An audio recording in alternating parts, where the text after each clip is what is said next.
Hey guys! In this video, I wanted to share with you about my experience being on Etsy for the past year, which has honestly been terrible. And my hope is that if you're thinking about starting a print-on-demand business in 2023, then this video will really help you because you can learn from my experience. So in my case, I was talking with my best friend who happens to run a successful online eBay business. And I've always thought he's really cool, and I'm like, I want to be an entrepreneur like you. And so he suggested that I look into the business model of print on demand. And as I began to learn about this, I was really attracted to the business model because it's automated. And so I was like, you know what? I'm going to create an Etsy shop and I'm going to put some t-shirts on that shop. Now, what I did was I first went and set up the infrastructure of the business, like an LLC and the Etsy shop and the Printify account and all that. And, I put those t-shirts up on the shop. And then, of course, what happened?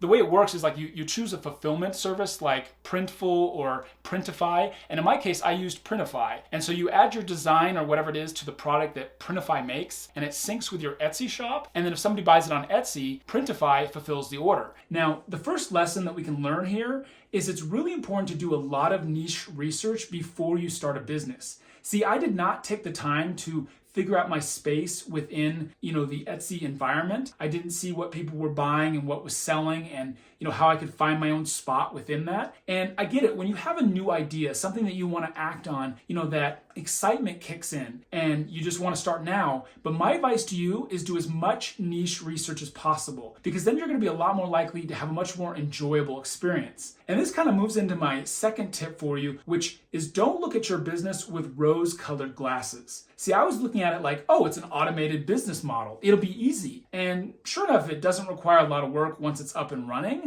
But the problem is people don't necessarily buy your product, and my business just sits there. Now, another thing that people fail to think about is how expensive it is to start a business. Now, I knew this, so I was like, okay, I better double my expenses. So I made a business plan, I added them all up, and then I doubled it. That's wrong. You want to times that number by at least 5x. And the reason I suggest this is because my business has been so much more expensive than what I expected. I think I've spent somewhere between, $2,500 and $3,000 in setting up this business, only to not get a single organic sale. One of the most important tips that I can share with you is before you ever set up the infrastructure for your business, make sure that you find out if people want the product or the service that you're offering. And I did not do this. See, it's really okay to list your products on Etsy and just see if they sell. You don't actually have to set up an LLC and a business account and all those things until you can see that you're making money, and you will need to pay taxes then.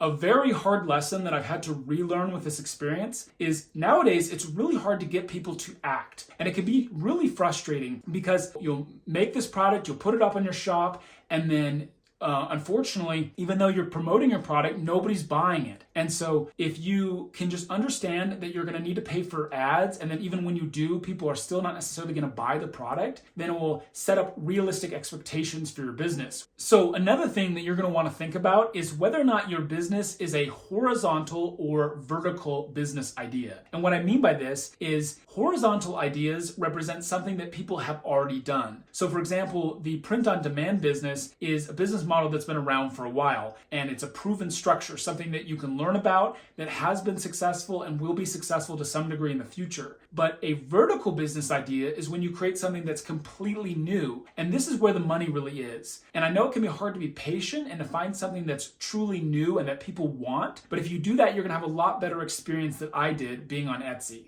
Now, something that you also need to think about is timing. See, I didn't think about the fact that we're essentially going into a recession and that there's a lot of inflation right now, and that also I'm very late to the print-on-demand business. Etsy is very saturated, and it can just be really hard to get results and to stand out from all these people. So if you can take these lessons that I've been sharing with you in this video, and if you watch the next video that I'll be linking on the screen, then you'll be able to be a lot more likely to build a successful business, one that will actually make you money. And I guess I'll see you over there in that video.